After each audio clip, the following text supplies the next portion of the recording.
Hey, DawgNation, I'm Brandon Adams, and this is DawgNation Daily, the daily podcast for Georgia Bulldogs fans. We're presented by Engineered Solutions of Georgia, and if you're watching on video, you can tell I am broadcasting from home here again today, enjoying the comfort of the holiday season. I hope many of you are doing the same thing. We'll have a busy show. Connor Riley coming up a little bit. A lot to talk to Connor about today. Also transitioning to Georgia's regular season home finale on Saturday against the Vanderbilt Commodores, a game that I'm really looking forward to for a number of reasons, primarily related to the Georgia senior class, some of which we know will definitely be playing, or at least we assume will definitely be playing their final game, some that might be playing their final game between the hedges. But this is a class worth honoring, and over the course of the next few days here on DawgNation Daily, we will certainly take some time to do just that, give them the respect they are due.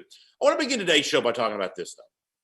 If you ask a Georgia fan, what's the one thing that he wants or she wants more than anything else? Obviously, the answer to that is a national championship. I always think it's funny when opposing fans troll Georgia fans for having not won a national championship in 40 years, as if Georgia fans themselves are somehow unaware of that, or if Georgia fans themselves somehow block that out and don't pay attention to that. It's UGA fans themselves who are the most keenly aware of what the program has done, hasn't done in recent years, how close that it's been, but ultimately not quite getting over the hump. It's Georgia fans themselves who have that catalog of memories right at their disposal very quick. They don't need opposing fans to tell them about that. Georgia fans want a national championship, and I'm right there, with them. I got an ornament on my tree somewhere behind me, that talks about, the desire to see Georgia win a national championship. But I think we can also say this, that even though the individual goal of winning a national championship is that prize that UGA fans want to reach for, want to experience, want to know what that feels like, I'm actually not quite so sure that that's the highest plane of achievement in college football. Now, you need to win a national championship, but just the trophy alone, I don't know necessarily has as much cachet as something else that college football provides you the chance to experience. Case in point for this. Look at Auburn. Auburn won a national championship in 2010. You can't take that away from them, although maybe the NCAA should have, but ultimately, you can't take it away from them. It existed. It happened. It's real. Yet, when was the last time you saw an Auburn fan bragging about the 2010 national championship? And I mean this literally.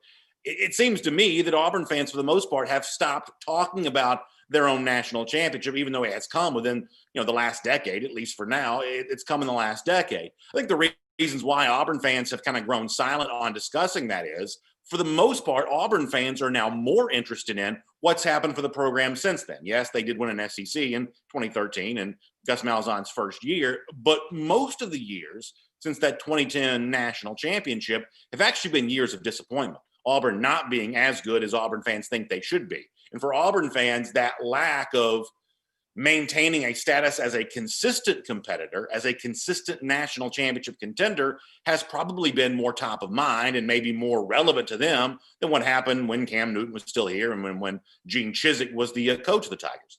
Another example that kind of proves this point. Let's say that you weren't a fan of Georgia. Let's say that you were shopping for a team to cheer for. Who would be a more enjoyable experience to choose? If Georgia wasn't available, you had to choose someone else. You could either be an LSU fan or you could be an Alabama fan. Let's just use those two schools as a comparison here just for a moment. I think conventional wisdom for people who are not really plugged in college football, they might say, well, you want to ride the LSU train. That's the defending national champion after all. But I think college football fans who are a little more plugged in and paying a little more close attention, I think they'd probably look at the situation in Alabama. Even though Bama lost the SEC West last year, lost head-to-head to LSU, I think Alabama has established itself as having a sense of permanence, showing up year over year, putting themselves in the conversation that LSU can't maintain. I mean, based on the results you're seeing in 2020, based on some of the recruiting stuff you're seeing here for the class of 2021, what so far has LSU gotten out of its 2019 national championship? The quarterback who led them to that is gone. The passing game coordinator who led them to that is gone. So many of the players that played in that game in that season have kind of moved on. I'm not belittling the accomplishment of winning a national championship. It happened and it mattered. But I'm not quite so sure it matters as much as what Alabama has figured out a way to do, which is show up and be a contender year after year after year. And even though last year Alabama was losing to LSU and Ed Orgeron was bragging once that game was done and losing head-to-head to Auburn, in the quiet moments around all of that, it seems like, and it pains me to say this because I don't like Alabama very much, but it seems like Alabama was finding a way to hold its program together. They didn't have a bunch of opt-outs at the end of the season. They didn't have a lot of guys who weren't projected as first-round picks move on to the NFL draft. They seemed to care about their bowl game against Michigan. And it appeared that they laid a foundation that has enabled some of the 2020 success they are currently enjoying. Now, here's where Georgia comes in on all of this. Against Michigan. I think the same thing here that they drew for Georgia. And please don't hear me to say that it's okay that Georgia's not going to win a championship this year, or the goals that Georgia had in place at the beginning of the season don't actually matter. Please don't hear me saying that. I'm not in any way suggesting that the goals that Georgia aspired to at the beginning of the season are somehow less relevant than they were. They were real. They do matter, and Georgia's not achieving them. But college football, and I'm going to use a fancier phrase than I probably should here for a moment, college football is not a finite game.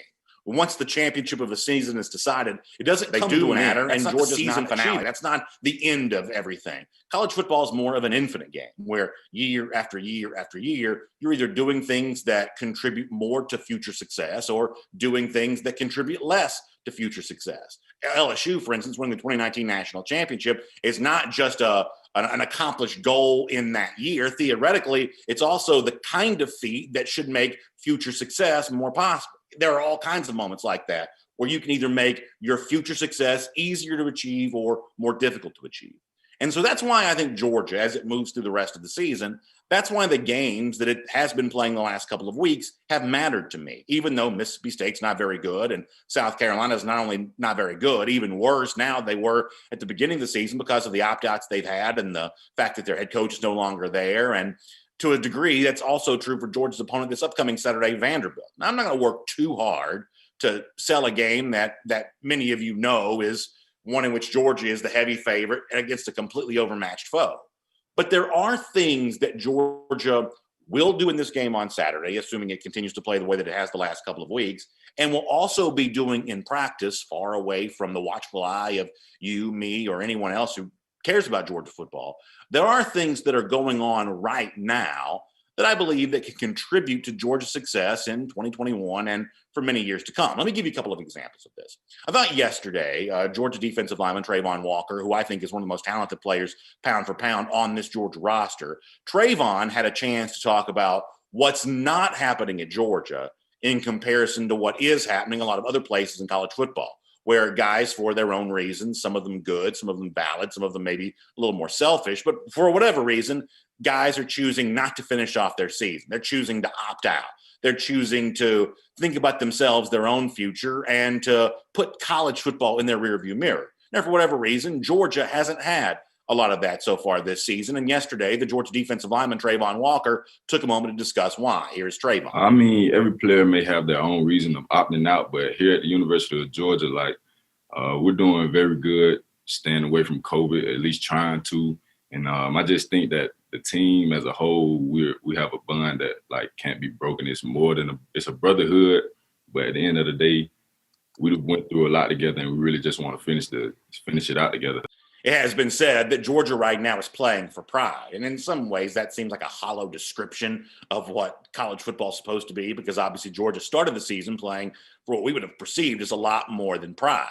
But I think when you listen to Trayvon Walker there, who is so well-spoken and has such dignity in the words that he uses, I think you hear him speak and you realize that playing for pride is not necessarily a insignificant thing. And as I've said before, the pride in which Georgia's playing now, to use Trayvon's own phrase, the brotherhood this team is choosing to maintain with each other, I think does lay a foundation for success that can be more easily achieved by guys like Trayvon, who will be here in 2021, or by guys who maybe aren't here yet or will be in bigger roles next season that are about to have the baton passed to them by this year's senior class. For what it's worth, Georgia coach Kirby Smart was even more poignant on this topic when he spoke yesterday. Here is Kirby. I mean, to me, in life, you're not going to be able to opt out of that. You got to go out and compete and work and challenge yourself. And that's what these kids have done. They've done it for each other. They've stuck together. They've done a really good job thus far of maintaining the social distance, keeping them washing hands, and not having major issues thus far in our organization. And I appreciate the guys that have done that and the people that have helped them. But the senior class has been the glue to that. They work really hard each day, and I think they want to leave a legacy of being the winningest senior class to ever come out of here, and that's a feather they want to stick in their hat. They got to do that. They've got to finish this thing off right.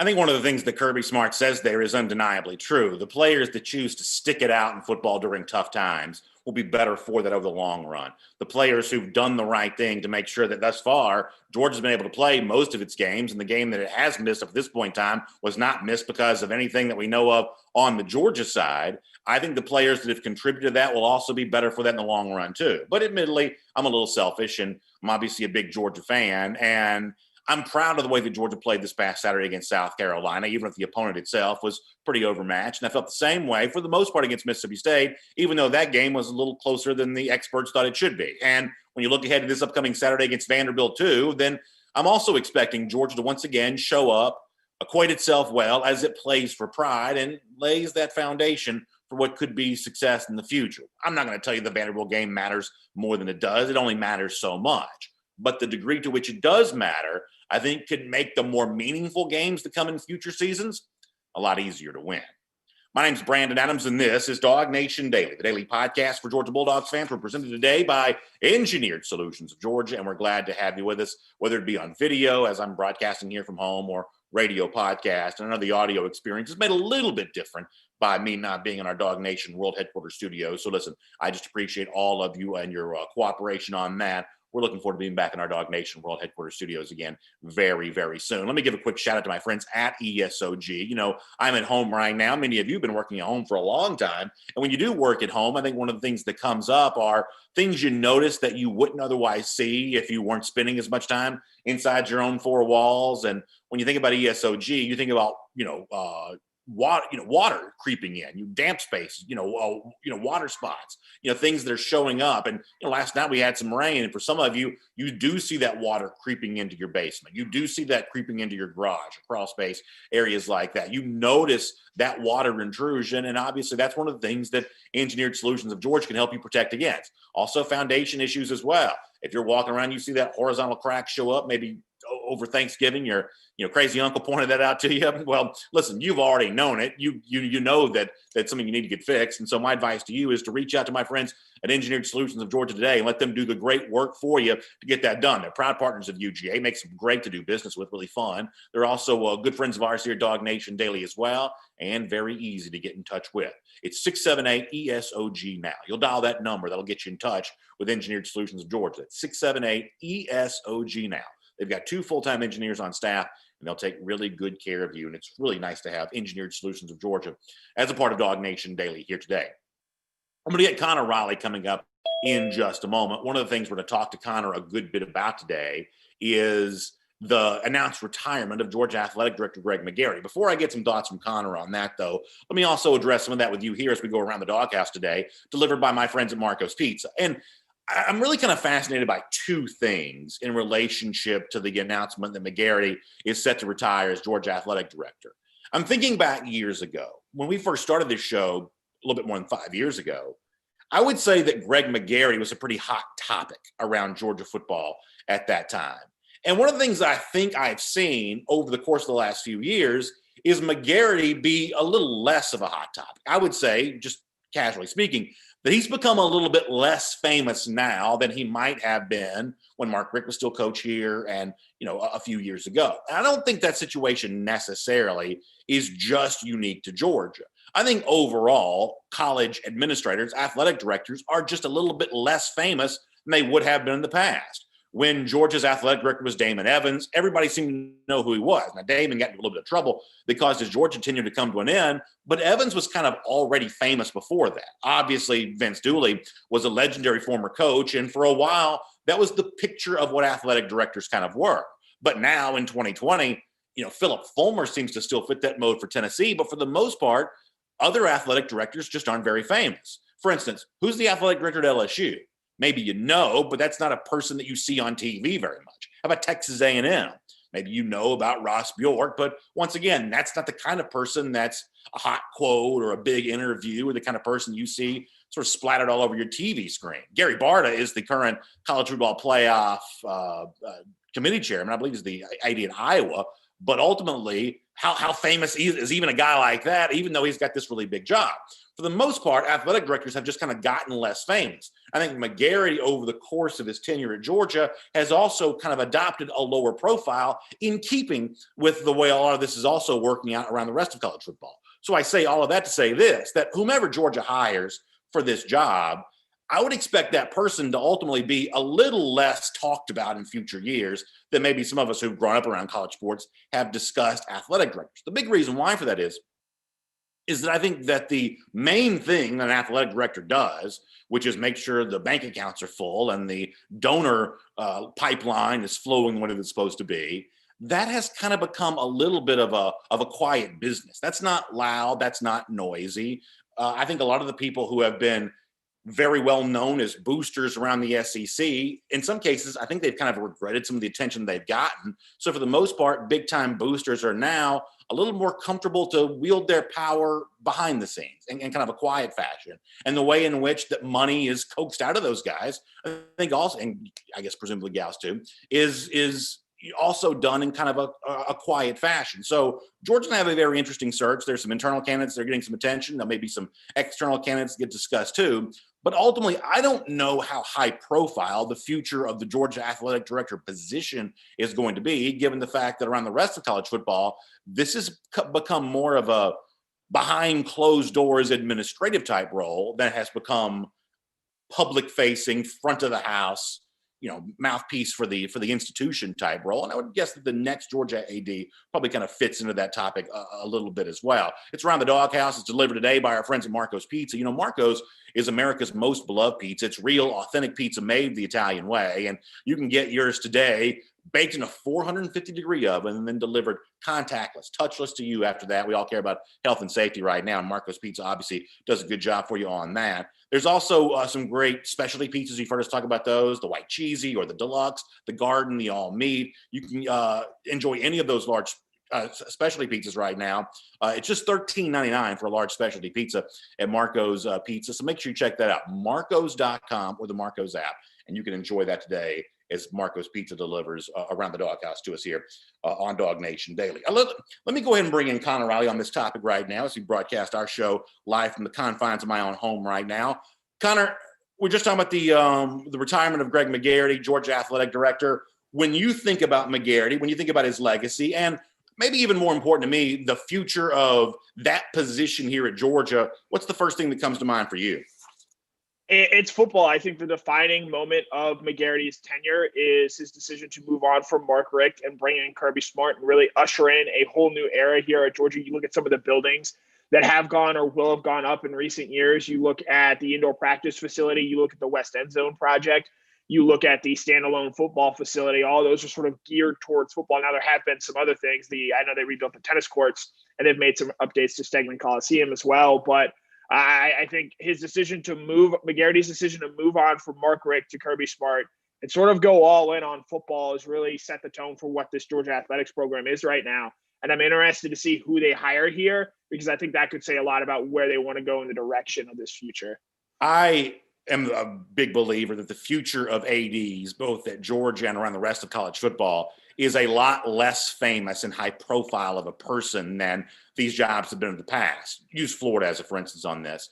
When I was kind of coming of age as a big time college football, a college sports observer in general, Jeremy Foley, the Florida athletic director, has a huge profile and everybody seemingly knew who he was. I don't think that Scott Strickland has nearly the same profile in that same job right now. Dan Redikovich at Clemson, all the names you want to mention. I would just suggest that these are less famous people than they used to be. This is more of an administrative job now than it is, hey, mouthpiece of the organization type thing. Do you foresee the next Georgia AD also kind of sliding into a role that's just a lot less public facing, maybe fewer interviews and fewer message board topics and podcast type topics where the AD is just not the lightning rod for discussion the way that maybe in some cases it would have been in the past. Yeah, in the past, I think you've seen some schools. Tennessee's obviously an outlier, and I know you touched on that earlier, but, Tom Osborne was the athletic director at Nebraska. Vince Dooley was the athletic director at Georgia. That sort of used to be the old way of doing it, where you'd bring in a well-respected coach or someone who was sort of known within the fan base for giving what they had done on the athletic field. That's really not the case anymore. I know Ray Tanner was a former baseball coach, and I believe Mississippi State's AD was a baseball coach as well. But these are more business-type people, or people who have business-type backgrounds. I think, if Josh Brooks is the guy, I would say he's the leading internal candidate. He is going to be the interim. He's a guy not much is known about. I would venture to guess most people couldn't point him out on the DawgNation audience right now. So I think it's a business person type of these backroom deals, not so much those forward, front-facing former head coaches that used to run these jobs. Let me do one more thing on this. And admittedly, this is a little bit of a boring topic, but I do think it matters. That's why I'm bringing it up. That when you talk about Greg McGarity's legacy, you talked about money that was leaving the bank account to go make purchases for indoor facilities, for things like that. That's the kind of thing that you and I will give attention to. The money coming out of the accounts and going to make the campus look more impressive, to contribute to winning. And that obviously gets a lot of attention, but it's the flow of money into the accounts, which I think really the most important job that an AD has. Can you get donors to separate themselves from their wallets and put money into the pipeline and into the coffers? And that's really the most important job of the next AD. And Connor, I think there's actually some real challenges associated with that. I think the tax laws maybe not quite as favorable to donations the way that they used to be, although I'm not a tax expert. I think that, a lot of folks have dug deep to contribute to Georgia the last few years, and now asking them to do that again is also, kind of a challenge. As I said before, I know this is kind of a boring topic, but this is what the next AD is going to face, is how do you keep the pipeline of donations flowing, given the fact of over the last few years, it seems like this program across the board athletically has raised a good bit of money. Yeah, Greg McGarity has never really been all that popular with the Georgia fan base, but I think you also have to recognize he was good at his job. He brought in money. He built new facilities here. He sort of kept winning traditions going. I know he hasn't always hired the best coaches in some other non-revenue sports, and basketball with Tom Crean isn't looking fantastic right now, but it's still early there. And this will be the first and probably last Bernie Sanders reference on this show, but there's the meme of Bernie, I am asking for your donations once more. I think that's what whoever is going to be the next athletic director sort of needs to do to start off right now in college athletics. And while, yes, Georgia is just finishing up a lot of different projects, there are still projects that need to be done. I know baseball wants to make some more renovations. I'm sure at some point something will be done about Stegman Coliseum, since it is sort of behind the times. And certainly you look at a place like Ole Miss where they just completely redid their basketball facility there. As much as has been done, especially with regards to football, if you don't have cranes going up and construction projects going on, you're falling behind when it comes to college athletics. And I think Greg McGarity, certainly in his later years, did a very good job of keeping Georgia up with the Joneses. Since you brought the topic up, I guess I'll mention this. By definition, a priority means ranking things in terms of a hierarchy. And in college sports, obviously football is so much more, at least to our audience, more important than the other sports. Do you have to make that choice if you're the AD of saying, do I want to be a football AD that's football first and then everything else next? Or can Georgia pursue the kind of, facilities arms race that seems to be going on in this league in baseball and contribute to basketball without taking something away that the football program probably needs? How much of a decision-making process does that priority decision require? That's to me the ultimate question, and I think who they hire here is going to say a lot about what that sort of intention is. If they hire Josh Brooks, I expect that to be a sort of football first hire. Given Brooks has extensive background in football, he helped set up the Notre Dame series. He was actually on the Louisiana Monroe staff. I believe as the director of football ops back in 2007 when they beat Alabama. So he's sort of been his bread has been buttered with football. Whereas I think the leading external candidate, Carla Williams, she's up in Virginia right now.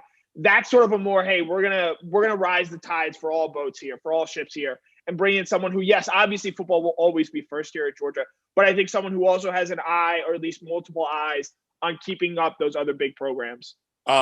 This may only be confusing to me, but there are two Joshes in Georgia administration. There's Josh Lee, who works side by side with Kirby Smart, and there's Josh Brooks, who's in this job. So sometimes that can be kind of confusing to me, but I will kind of point that out to other people that sometimes when you hear Josh mentioned around Georgia football, you're hearing Josh Lee, who works closely with Kirby Smart. But on the topic of the guy that you brought up, Josh Brooks, here's the one thing I'll say about him, that to the extent that I know anything about him at all, and I've seen a couple of interviews with him, including on DawgNation a couple of months ago, he seems to be a fan-friendly college administrator. For instance, I think he's been given credit for making Sanford Stadium look nicer. They've hung some of those retro banners, throughout the concourses and things like that. I think Sanford Stadium looks nicer than it used to. It's kind of a little more appealing to Georgia fans. I think Brooks gets some credit for that. The Notre Dame series that he's been given some credit for is also kind of a fan-friendly step.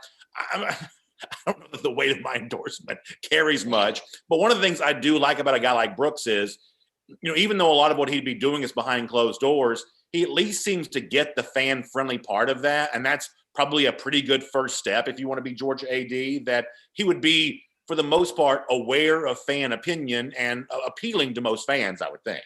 Yeah, for my understanding this year, I know not everyone has been happy with the fan situation at Sanford Stadium, just given what we have to deal with in a pandemic. But I think certainly looking around the country, Georgia's done as good a job as anyone in terms of getting fans in the stands, having them safely distanced, creating a safe environment in the stands. And Georgia, I think, made it a point for Brooks to sort of be the point guy on that. And you sort of know what we've heard rumblings about McGarity in the past, that maybe he was on his way out. He was retiring sooner than this. I certainly believe if the pandemic hadn't hit, maybe he retires in June when his contract was initially up. And I think they have sort of been preparing Brooks for this role, at least on an interim basis. Let me bring you in on the topic we're kind of discussing before you came here, which is what's going to happen on the field on Saturday. I don't want to oversell this, but I've enjoyed the Mississippi State game. It was closer than it was supposed to be, but there were a lot of really, really entertaining elements to that. I was really entertained by what I saw from Georgia against South Carolina on Saturday. And I guess big picture in both these games, leading into an even more overmatched opponent, it would appear, this upcoming Saturday, is the fact that Georgia seems to be maintaining its edge here. And Georgia seems to be very interested in finishing strong. And the idea of we're going to play for pride, even though our end-of-season goals have now been kind of left in tatters, that doesn't seem to be an empty statement by Georgia.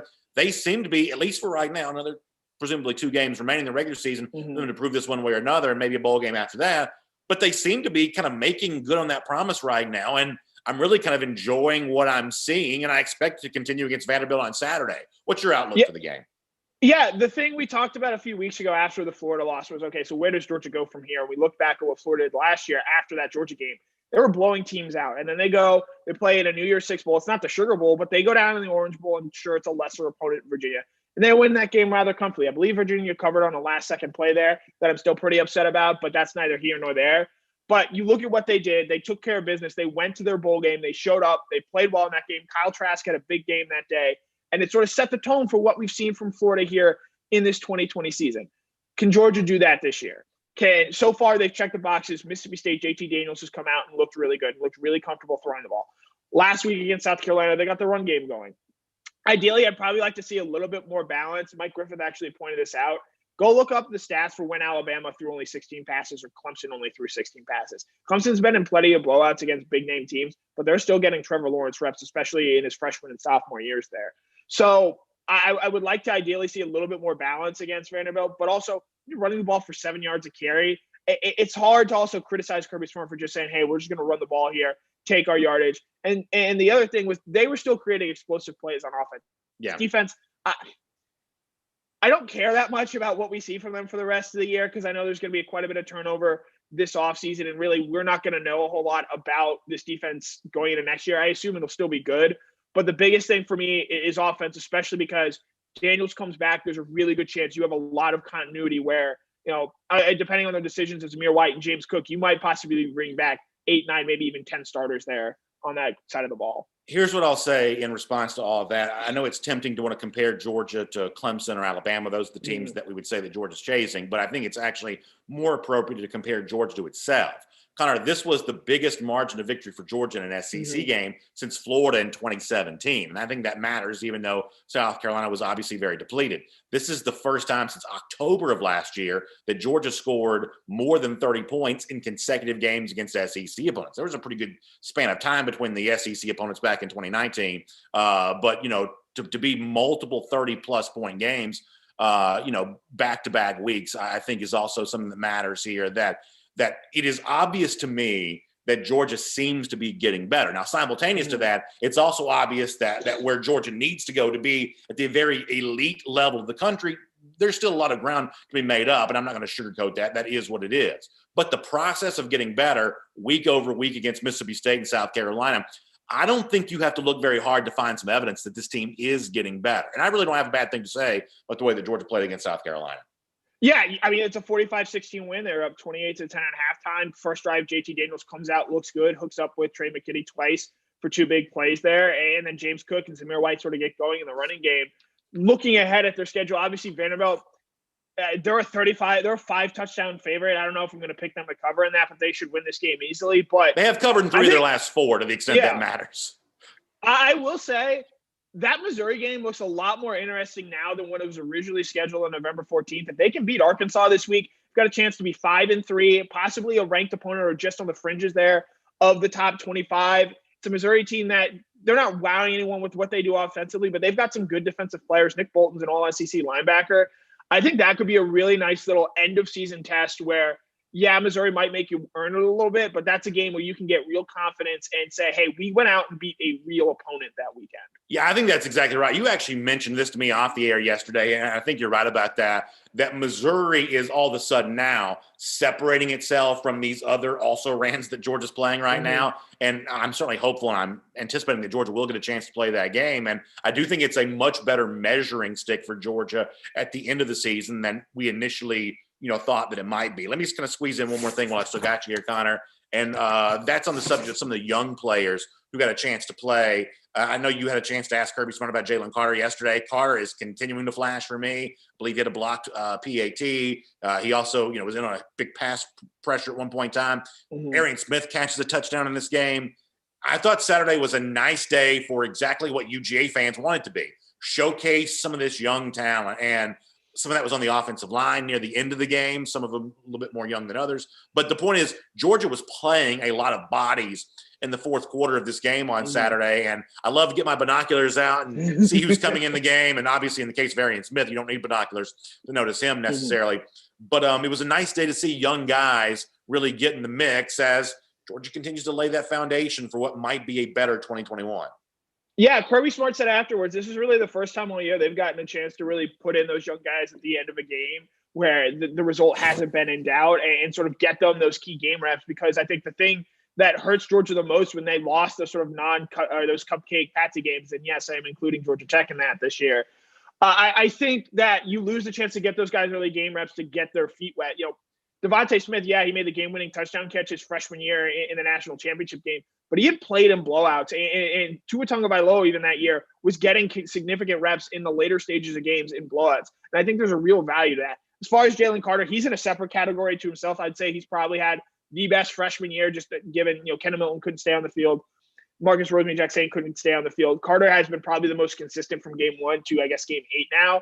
And Saturday I was home with my parents. We were watching the game with them. My dad's a very casual Georgia football fan.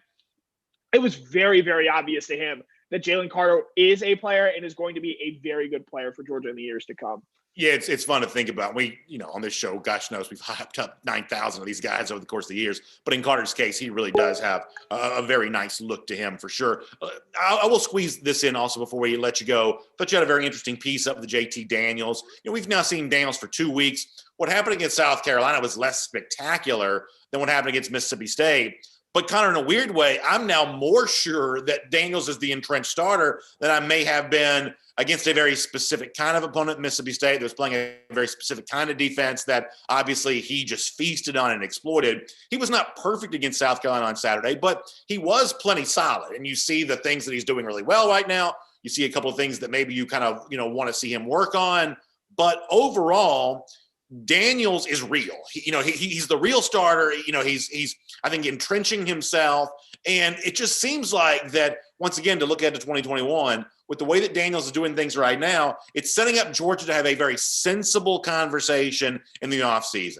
With Daniels, the veteran, as your almost certainly starter to begin the year at the very least, if not for the entirety of the year, and a five-star backup like what Bryce Young has been at Alabama, like what DJ Uiagalelei started out as being at Clemson. Just Georgia kind of having a normal quarterback offseason would be such a welcome change. And, what I saw from Daniels on Saturday made me more likely to believe that's true. Yeah, there are some things I think would agree that he could clean up. There's some touch passes that, specifically the two to Jermaine Burton, could have led to bigger plays and more points for him, more sort of style points. But he's doing all the little things right now. And there's not sort of that no longer he's dropping back to pass or holding your breath. It's you're waiting to see who's wide open on the other side and who he's going to fit it into. Even his interception, I thought he was a little bit unlucky and actually made a pretty good throw there to Kearis Jackson. And just, ball got dislodged, and the defensive back for South Carolina, Jamie Robinson, made a great play on it. I don't know how much we're going to learn from Vanderbilt this week because, again, this is just a very bad football team. But sort of looking ahead to that Missouri game, that's another chance, and in the potential bowl game. Those are the two games for me where I think, especially because they're later on, those bowl practices, I don't know how many they're going to have, but they'll be huge for him and sort of go back to like a spring training type of thing. That'll be a really interesting chance for us to see how much better Daniels can continue to get as he gets more game reps. Yeah, I think it's a lot of fun to think about. Connor, thanks for being here on DawgNation Daily, presented by Engineered Solutions of Georgia. Enjoy reading more from you at DawgNation.com the days ahead. And, of course, getting a chance to chat with you again here very soon, too. Yep, as always, it was a pleasure. All right, great stuff from Connor Riley there. We'll transition here into our SEC through on DawgNation Daily, presented by ESOG here today. And, of course, on Tuesdays on our program, that means our MyBookie Best Bets, as we take a look at the other big games from the SEC here this week. Connor mentioned a moment ago the big spread for Georgia against Vanderbilt, 35.5 is what that stands at right now. We'll kind of run through some of these spreads and big games here as part of our MyBookie Best Bets on our SEC through here right now. Georgia has a 35.5-point favorite against Vanderbilt on Saturday. Another chance for Georgia to maybe kind of get some style points together and just find a way, as I said to Connor, big margin of victory against South Carolina. Georgia has not done a lot of that in SEC play in recent years. Consecutive weeks of going more than 30-plus points against SEC opponents, a chance to add another week to that, kind of putting Georgia back in the same offensive frame of mind that it was in back in 2018, was really doing that with regularity, scoring basically 35-plus points against every SEC opponent it played that year. Even against a very overmatched Commodore squad, that's something that Georgia has a chance to do on Saturday. There are a few other games around the SEC that I'm very interested in. Texas A&M is at Auburn. Auburn is covered in 10 of its last 12 home games. And they are 7-point underdogs against Texas A&M on Saturday. Aggies took some criticism for how they performed against LSU, winning the game, but not necessarily an offensive thing of beauty and maybe not necessarily the style points that you thought a number 5 team in the country was supposed to have. We talked about that on the show yesterday. Auburn also reeling after the Iron Bowl. We've never seen this before. Auburn playing a regular season game after the Iron Bowl, playing a game at home here after having lost the game that matters to them more than any other, but not causing or allowing your season to go into a total tailspin could be something worth watching here for Auburn on Saturday. They have typically been good at home, but do they have any energy left? And for Texas A&M, this is kind of what counts as one of the last remaining impressive wins they can get this season. I think this A&M Auburn game is actually really pretty fascinating, especially just given the fact that we're kind of, that the needle that kind of moves one way or another, the needle is kind of moving back in the direction of Auburn fans criticizing Gus Malzahn again. This is a pretty fascinating game.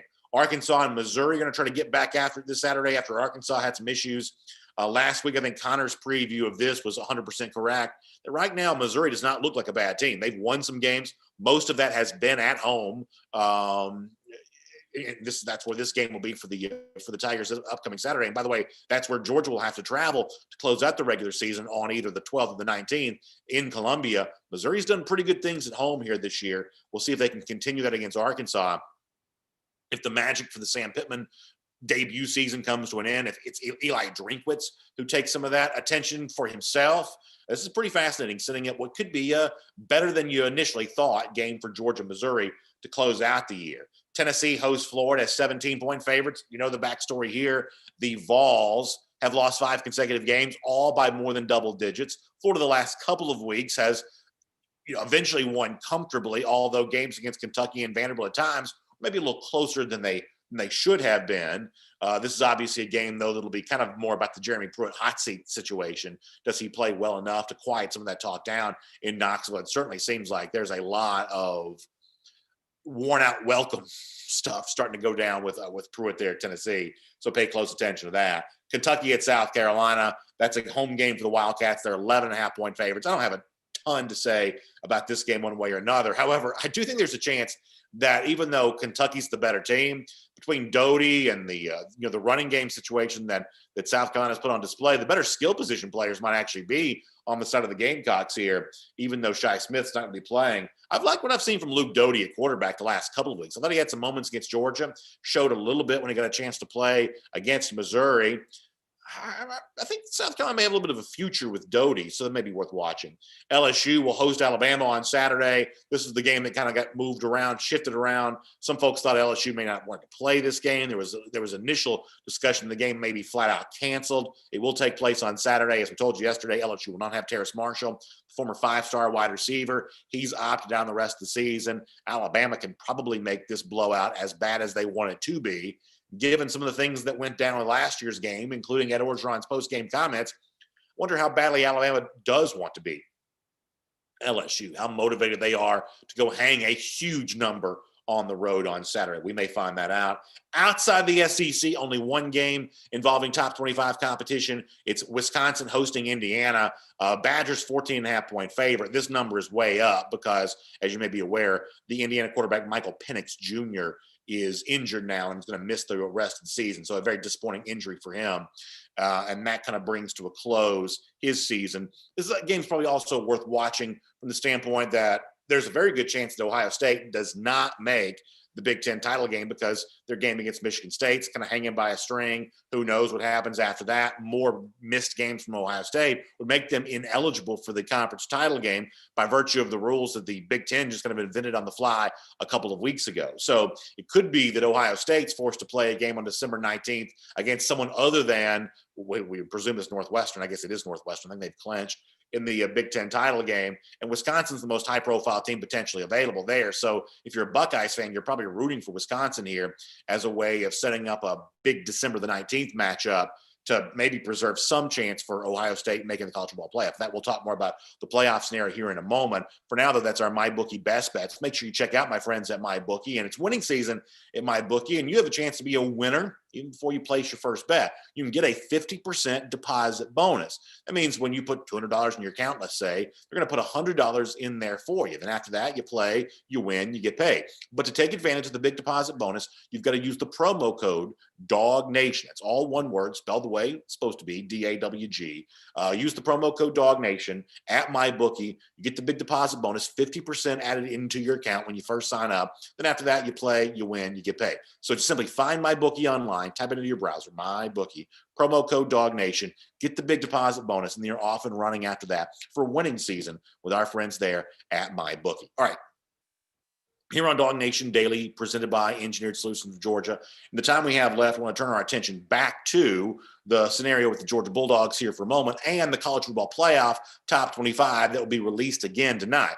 Now, last week, one of the semi-controversial statements that the committee made was ranking Georgia at number 9. Some of you may have seen that. You may have seen the reaction to that. We even had some fun on our show last week with ludicrous Danny Cannell, professional troll that he is, some of the things that he said about Georgia. So we'll see if on the heels of a South Carolina blowout win, if Georgia's more comfortably entrenched in the eyes of some of the punditry where it's ranked tonight. We'll watch that, but we'll also see what happens above that. I talked before about Texas A&M and what may or may not have happened for them in their win against LSU. Does that open the door for Florida to move past Texas A&M tonight's rankings? Does Florida slide up with that number 5 spot? My guess is probably not, but I'm also, never going to, put it past the committee to do almost anything. I do think, though, that Ohio State becomes possibly the most interesting team to discuss here. As we said before, Ohio State stands a very good chance of not making the Big Ten title game. And frankly, I don't think that's their biggest issue because, as I said before, if you're playing Wisconsin to end the season, that's a plenty high-profile game. In fact, I think most rank-and-file college football fans would view a win over Wisconsin as more impressive than a win over Northwestern, even though Northwestern beat Wisconsin head-to-head a couple of weeks ago. The issue for Ohio State is not the lack of a high-profile game to end the season. It's the fact that Ohio State may not get to play enough games leading up to that after their game was canceled again this past Saturday. I've told you before, at the beginning of this season, I was more than fine with just rubber stamping teams like Ohio State and Clemson into the college football playoff as long as they won their games, because we're going to have to make an assumption or two in a weird year like this. And it was easy to assume that Ohio State was one of the 4 best teams. But now, with Ohio State just not playing very much football, how do you rubber stamp a team into the playoff? It's just not getting a chance to show on the field how good they are. And even the presence of a Justin Fields, one of the top couple draft picks in this upcoming NFL draft, is not enough to make that argument, because the committee has looked at another team who has a first-round quarterback, BYU, and essentially given them no chance to make the college football playoff, which essentially mutes the argument a little bit for Ohio State because of Fields, when the quarterback situation at BYU has been completely ignored here. I think the committee is facing a very tough situation. There are teams like Notre Dame who are making their job a little easier. I think the Irish, as much as I don't like them, validated themselves this past Friday, going to North Carolina, taking what was a close game, making it an easier win. I think you give the Irish some credit for that, but there aren't a lot of teams other than Notre Dame and possibly Alabama who are making the decision easy for the committee. Teams like Ohio State are just not getting to play a lot of football. And when they did play a high-profile game against a pretty good team like Indiana, the game was closer than the experts thought it should be. So the drama should be pretty good tonight when the committee announces, but ultimately we could be heading towards a situation where the committee ultimately is faced with a pretty unsatisfying verdict when it finally all comes down. All right, we'll get ready to wrap up here today on DawgNation Daily, presented by Engineered Solutions of Georgia. We'll tell you this as we get ready to sign off. First of all, Eddie is on his way back here to the program. We're going to be giving you a lot more details about that in the days to come, as DawgNation Daily's mascot, Eddie the Blind Squirrel, is about to make his triumphant return to our show, and we're going to be introducing a brand new Gator Hater segment. I cannot wait to tell you more about that in the days to come. But also, speaking of upcoming days, keep your eye on the Georgia recruiting scene. Some very interesting developments. I know 4-star defensive back Terrion Arnold has did some sort of announcement today. We'll find out if that's a top 3, whatever that is. But Arnold, I believe, is going to be active on social media today. Also, some interesting chatter as of late with Nyland Green, as that situation seems to be going down to the wire. Xavier Sorey has given you his top 3, which does include Georgia, as to be expected, but a real battle there brewing for the Dogs. Some of those big names still on the board for this class of 2021 are getting close to at least giving us more details on the decision they're about to make. And then ultimately, as we head towards the early signing period, actually making those decisions. Jeff Sintel's going to be all over that on the pages of DawgNation.com and here in our show again very soon too. So for Arnold and Sorey and Mason Smith and Corey Foreman, the big names left to decide, let's watch closely to see how that goes down over the course of the next couple of days. The time for finding out is almost here. Thanks for being here on DawgNation Daily, presented by Engineered Solutions of Georgia. Thanks for tolerating a slightly different show as we're here in the confines of my home for right now. And we'll look forward to speaking to you back here again tomorrow. And on video. Time now for our R.S. Andrews cool down. We went long with comments yesterday. We won't go quite as long on those comments here today, but I will remind you to check out R.S. Andrews for all of your air conditioning, your heating, your plumbing, electric needs. It's real cold today, very cold. Cold enough that even a hot-natured guy like me has got the fireplace on behind me, the heat on right now, and obviously many of you are hoping that your heating system is ready to go for the winter that's on its way. Well, you can get some peace of mind about that when you check out my friends at R.S. Andrews online at rsandrews.com. We went very long on comments yesterday. We'll not go quite as long here today, but I will go to YouTube here first. We'll get a few there, and then after that, we'll see what else is going on around the world here. Let me pull these up because I don't have them pulled up at the moment. I apologize for that. Let's see if we can get this rocking and rolling here. Hope all of you are having a great day, and hope you enjoyed the show today. But I will. Dog Fan 3 thinks Georgia gets Terrion Arnold, so looking forward to that. We'll also see what his announcement is later on today. If it is a list of winnowed down finalists or whatever, we'll see how prominent Georgia's mentioned there in that discussion. Scott Harrison, subject of Zach Wilson, he likes what he's seen from him. Chris Johnson, the subject of Carla Williams, the Virginia AD, former associate AD at Georgia, will be mentioned here in terms of a candidacy to replace Greg McGarity. Obviously, anytime you have a Georgia connection who's a Power 5 AD. That name is going to come up here. I really will admit to not very knowing much about Carla Williams, other than the fact that she worked at Georgia and got a big job. Virginia's a very respected athletic department, ACC job, high profile, prestigious university. Other than just the career trajectory for Williams, I'll have to admit not really knowing much about her.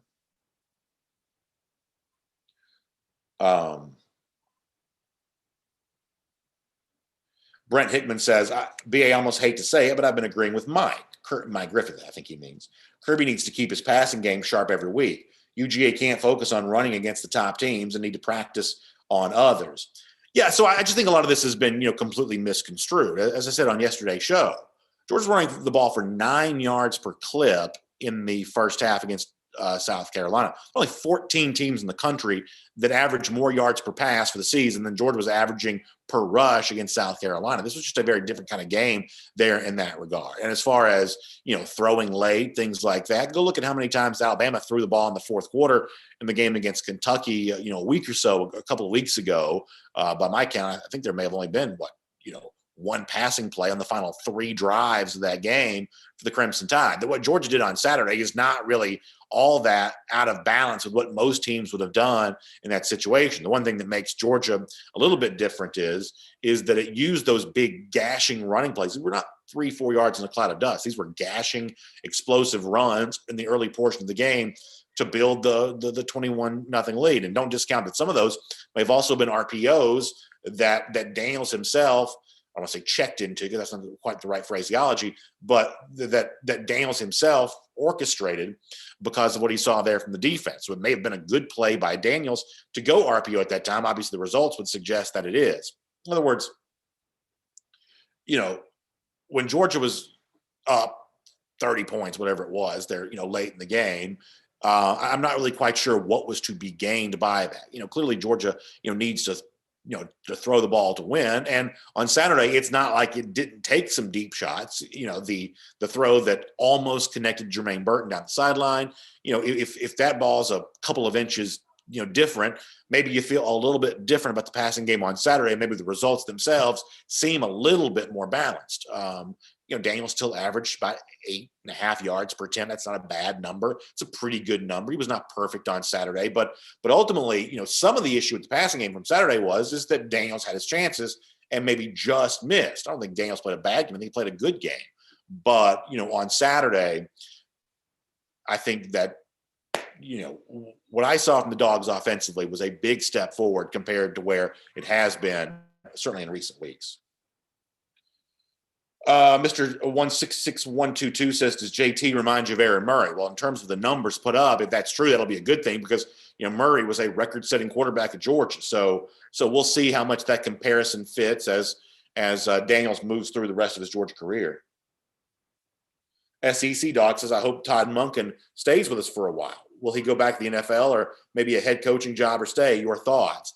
I would say that, Monken is clearly an upwardly mobile, from a career standpoint type guy. So I'm sure he's looking for another job. I think Georgia hired him with the knowledge that he would be. I don't know how much of that job shifting around there'll be right now. This is my own opinion, not anything I'm reporting, but I would think the next step for Monken would be to be back in a play calling role in the NFL. Remember, even though he was technically Brown's offensive coordinator last season, he was not really the perceived play caller there, although he did have some influence on the plays that were called. He was play caller for the Bucs back in 2018. So I think the next step is to be play caller at the NFL level because that's really the most versatile position you can have in coaching. You can become a college head coach from that spot. You can work your way back into being a NFL head coach again from that spot. But as it stands right now, given the way that it ended for Monken in Cleveland, the fact they've really been better this year than they were a year ago, would Monken be a legitimate threat to be hired as an NFL play caller over the offseason? If I had to guess, I'd probably say no. I think that he's had a really good year at Georgia, but I don't believe it's been a particularly high-profile performance for Monken. My expectation is that Monken will be back next year. I'll be really disappointed if he's not. At this point, I'm not really sure which college job he leaves for. In other words, he's not going to be a college offensive coordinator somewhere else. as far as being a head coach again. His previous head coaching stint was at Southern Miss, but the problem with jobs like that is you can get stuck there and it becomes harder to get out, especially at Monken's age. I believe he's 55, where he's got a couple of big career moves left to make, and he wants to be careful not to make the wrong one. So, just leaping for any head coaching job that might come available, I don't know at this stage of Monken's career if he's going to be eager to do that. All this is just speculation on my part, because you don't want to put a lid on your own job performance by taking the wrong job. Mike Bobo may be an example of that. He rushed to take the Colorado State job, but that's a place that winning is very difficult to do, and that may be the last head coaching job he ever gets. I'm just guessing, but there's certainly a chance that's true. So you got to be careful about the job that you take, and I think that Monken's probably pretty aware of that. And for people who might have assumed at one point in time, well, Kirby's meddling in the offense again, and Todd Monken's going to be tired of that, I really haven't gotten the impression from people that I've talked to that's anywhere, close to being true at all, really. There's certainly no visible evidence of an obvious frustration that Monken might have working here at Georgia. It seems to be thus far a pretty good working relationship. And I would say the results themselves are starting to become enjoyable at the right time. GB2 says, why do coaches not have understudies of offensive coordinator DC? If they leave, we can keep going without starting over. I think that Georgia probably has some of that in place. Certainly Glenn Schumann is kind of in that, co-DC role, even though, Dan Lanning's the perceived defensive coordinator. But Schumann's also an up-and-coming young coach that if Lanning were to leave and go take another job, I think it would be very easy to probably promote Glenn Schumann as defensive coordinator. So that established pecking order seems to be in place at Georgia defensively, and offensively, it could be true as well, although this is more speculative on my part. But Georgia has, as an offensive analyst, Buster Faulkner, who was offensive coordinator at Southern Miss last year, came to Georgia in that role. I'm guessing because there's some coaching turmoil right now at Southern Miss. Maybe he was trying to get away from that. They've had 3 different coaches in the last 12 months, head coaches. So I'm not saying that Buster Faulkner would be quickly promoted if Todd Monken left, but you do have a guy that has Division I FBS level offensive coordinator experience working as an analyst. So Georgia may have some of that in place more than you might realize. And, also Matt Luke's presence is there too, as somebody that could potentially have a role like that. Foster Moss, thank you for the kind words. I appreciate that. Let me go over to Facebook here for a moment. I'll come back to YouTube before we're done. I have not been on Facebook yet, though, and I apologize for that. And thanks for tolerating the show from home here for a couple of days. Looking forward to enjoying being at home, but looking forward to being back after that. All right. Randy Hall says, will Muschamp or Derek Mason become a defensive analyst? Certainly, I think you'd welcome either guy into a role like that. And in Mason's case, I said yesterday that if you're looking for that really high-profile defensive coordinator type hire, I think Mason, given what he did at Stanford, is maybe more of a home run than what Muschamp would be. Muschamp's last year as an exclusive defensive coordinator when he was at Auburn, that was not a particularly successful year. So I think that Mason would be a home run hire for someone as a defensive coordinator. But if Mason and Muschamp both want to keep their name in the potential head coaching pool, you see them go be an analyst. And then from there, kind of work their way, back into the head coaching ranks. You don't take a coordinator position if you think you're about to be hired somewhere as a head coach. So we could see one or both those guys go that analyst route. And I think both guys are fairly well known to be friends of Kirby's. Muschamp, a longtime friend. I think that Mason's kind of a newfound friend. But I would say that based on what I've seen, that there's a relationship in place for both Mason and Muschamp with Kirby, although I don't have anything to say beyond that. Jason Bryan Lee says, we need everybody that can stay to stay. Why do y'all think Florida's offense was so good this year? Yeah, obviously some continuity would be a really nice thing there. Maybe Georgia can get some of that. Shelton Tucker says, do you agree that Kirby owes us an explanation why Beck can't get in with a 35-point lead? I really don't. Right now, Carson Beck is Georgia's number 3 quarterback. And number 3 quarterbacks just don't play very much in any kind of situation with a 35-point lead or not. I understand the attention that Beck gets because he was a 4-star signee, and everybody that plays at Georgia gets a lot of attention. But I don't believe, and I said this to one of our commenters yesterday, I don't believe the way that Carson Beck is being treated is in any way unusual. This is just the way that it goes for number 3 quarterbacks. And, Beck has become the number 3 because Dwan Mathis is no longer here. That's just the way that it is. It doesn't mean that Carson Beck can't one day be as good as Mac Jones or Kyle Trask is now. But at one point in time, those guys were also number 3 quarterbacks, and when they were, they just weren't playing. This is fairly normal operating procedure for college football. What else? Joe Moody says, does A&M or Florida get upset on Saturday? I'd be real careful if I was A&M at Auburn. Auburn is just a tricky team at home. Now, the caveat there is, have they just quit on the season after they've lost Alabama? Because we're not used to seeing them play regular season games post-Iron Bowl.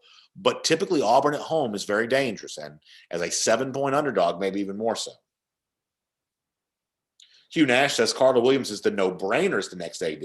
She is a dog and has a national championship under her watch at Virginia, obviously referencing Tony Bennett's success there with the Cavaliers in the basketball court. So maybe that'll be the case. Clifton Thrift says, any chance that Bennett hits the portal? I would say there's a chance that Georgia has more attrition at the quarterback position possibly. That's just kind of the way that things go right now. I really don't know what Bennett views his future as.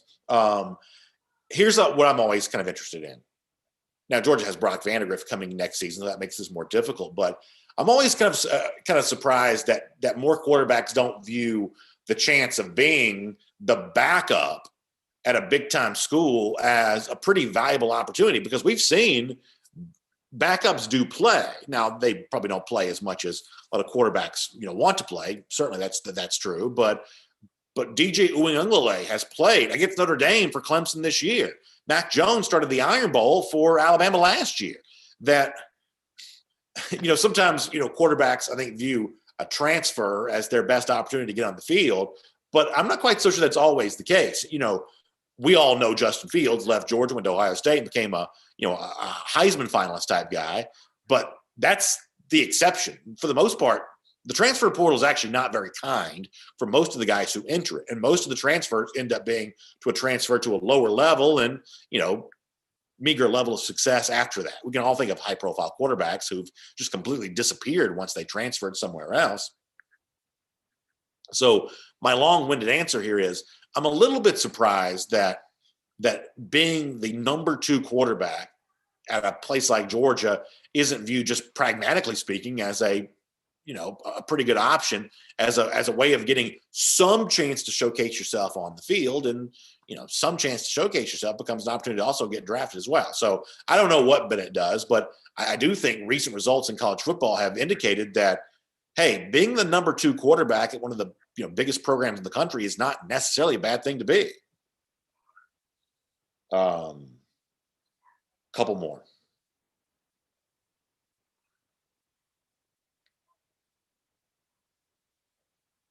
Yeah, and Mark Klein brings up a pretty good point. Look at Jake Fromm.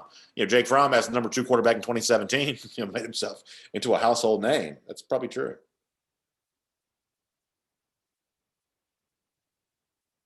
Joe Moody says, who gets in if Georgia and Cincinnati end up battling for the 4th playoff spot? A 2-loss Georgia or undefeated Cincinnati? I don't know that Georgia's actually in that conversation as much as I wish they were, because if you think about it, so you'd need, both Notre Dame and Clemson to lose multiple games, Florida and Alabama to lose multiple games. Would the committee take Georgia over Cincinnati? Yes, they would. I don't believe that Cincinnati is eligible for the playoff, no matter how highly they're ranked at any given moment. I think there's a ceiling on how high the committee is willing to let them go. But unfortunately, Georgia, even though it could be moving up in the rankings, might not quite have, as much of a chance there as I probably wish they do. Daniel Aldrich, thanks for the kind words. I appreciate that. Yeah, I love being at home at Christmas time and enjoying the kids who are also home for a couple of days too. It's all really nice. It's very, very nice. Tavedas Taylor says the quarterback room is going to look real different. Bennett, Mathis, and Beck will probably be gone. And Tavedas, you may be right about that. Once again, to kind of echo a point that I said earlier, for any quarterback, and listen, I don't fault someone if they don't want to make this decision, but I wonder if you can use Kyle Trask and Matt Jones as an example here.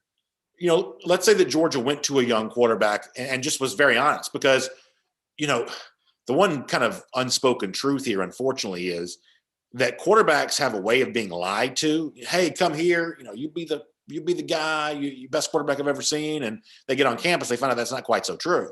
I wonder if the process of recruiting quarterbacks is about to become a little more honest, where coach at big program, let's just use Georgia as for instance, looks at young quarterback who has some credentials, some talent, but the coaching staff says, I'm going to be honest with you. You're not good enough to play here right now. You're no better than our number 3 quarterback and compete, whatever else, but we just don't have playing time to give you at the moment. However, if you wait here for a year, a couple years, you could be our Mac Jones. You could be our Kyle Trask. You could be developed by the staff and be ready to play in that role in future years. Now, for a lot of quarterback prospects, that's not going to be a winning recruiting message. They just think of themselves as better than that. But there may be a couple of quarterbacks for whom that works, because I do think that you've got to have somebody who's willing to be a backup quarterback. You've got to. Otherwise, otherwise you could be in a real problematic situation real fast. And, I think one of the things that we've seen this year is the whole idea of, well, all these quarterbacks are constantly competing and the best one's the one that gets a chance to play. I mean, I think we've kind of blown up that message this year that when Daniels wasn't getting those first team reps in practice, he really wasn't effectively evaluated at all because you could only get one guy ready to play at a time. That notion of, hey, everybody's competing all the time and it's the best guy who gets a chance to play. I think this season kind of put an end to that myth for the most part. So why not just be more truthful with everybody going for it? I don't mean just Georgia. I mean, everybody, saying to someone, you could be our Mac Jones. We're not going to play you right now because we've got Jalen Hurts and Tua Tagovailoa, which is what Alabama once had. But when those guys are gone, you'll be the veteran, you'll know the offense, and your chance of succeeding here after 3 years could be better than wherever else you might get a chance to go to. Because to keep the Alabama analogy going here, whatever happened to Blake Barnett? That was a 5-star quarterback, left Alabama. I mean, literally, what happened to him? Didn't go to Arizona State? I honestly don't remember. Jake Bentley left South Carolina. He actually played last week for Utah, but he really hasn't been heard from since then.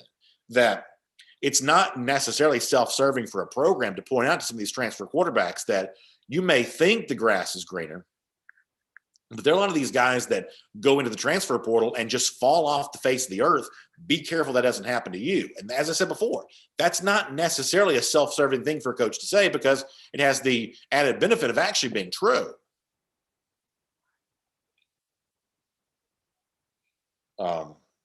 We're going to get ready to go here. Brian Jones says, assuming JT comes back, what position group needs the most help next year? And so I think right now the assumption is that Daniels will return. And obviously it's easy to say wide receiver. And that's one of the reasons why what's happening here in the remainder of this year kind of matters. Getting those guys experience. Arian Smith getting a big touch on Saturday was a really big deal there on that front. But also you're looking at, I think, another, I don't want to say overhaul of the offensive line, but you're looking at, a decision to make about, after having really not played a ton this year, are guys like Tate Ratledge and Broderick Jones ready to take a big next step? Broderick got a chance to play some on Saturday. Ratledge was seemingly getting some praise for practice earlier in the season. I haven't heard as much from him since then. Cedric Von Prawn, guys like that. Who are your best 5 offensive line? That's something worth paying attention to. I think along the defensive line, you have some of that too with guys who probably are leaving or guys who could leave. You're going to have a lot of new faces there along that defensive line. It's one of the reasons why I think the snaps that Zion Logue's getting right now really matters. It's one of the reasons why what Jalen Carter is doing, flashing as a true defensive tackle. You got to have guys that play well, not just as defensive end outside linebackers, but you got to have tackles that do some big things for you. And Jalen Carter, I think, can be one of those guys. So I think that kind of matters too. I think it's a really good question. But watch what happens along the defensive line. Watch what happens along the offensive line. You could say secondary there as well, but I think a lot of that's still left to be kind of shaken out. But watch what happens with those 2 lines of scrimmage. That's a pretty big deal. Tavares Taylor says he's not worried about the offensive line. They're loaded. Jimmy Durham wants to see tight ends more involved. And I do think that matters. I do think that matters. I think having a great tight end is a very good thing for a program to have for itself. DogFan3 also mentioning on YouTube a lot of what could be lost out of the secondary.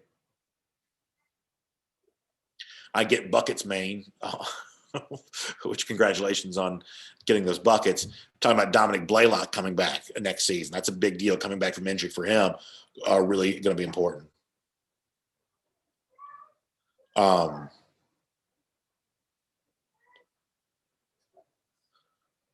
What else before we go? Chevron Hannah says that Ohio State's missed too many games, make the college football playoff. Chevron, I'm kind of right there with you. I think they're on the verge of having missed too many games. I really do. And I'm not, some Buckeyes hater here necessarily, although I don't like Ohio State. I would have told you before the season, I have said this, that I've been fine with just kind of rubber stamping them, putting them in the playoff. My assumption was, as deep and talented as they are, they're probably one of the 4 best teams. But you got to play games against somebody. And it's not necessarily their own fault they're missing these games. I think most of it is the blame of the ridiculous leadership in the Big Ten, which was, led around on a leash by, agenda-driven media types. But ultimately, the results are what they are. Ohio State's not playing enough football right now. I think the committee and ESPN not on TV, to try to, with a straight face, talk about Ohio State as a playoff team when you really haven't seen any, much meaningful football for them. And it's not like they're great defensively right now. They have not been great running the ball. They haven't been great, defensively. They have a really good quarterback and they have really good wide receivers. But, they're not really perfect in some of the other phases of the game, which means that your perception of them as one of the 4 best, you have to really kind of squint to see them that way because they've left something to be desired in some of the other areas. But that'll be a different conversation for a different time. Let me thank all of you for being here on our program today, including our R.S. Andrews Cool Down. Let me also give a little bit of a shout out to my friends at the AJC before we get ready to go today.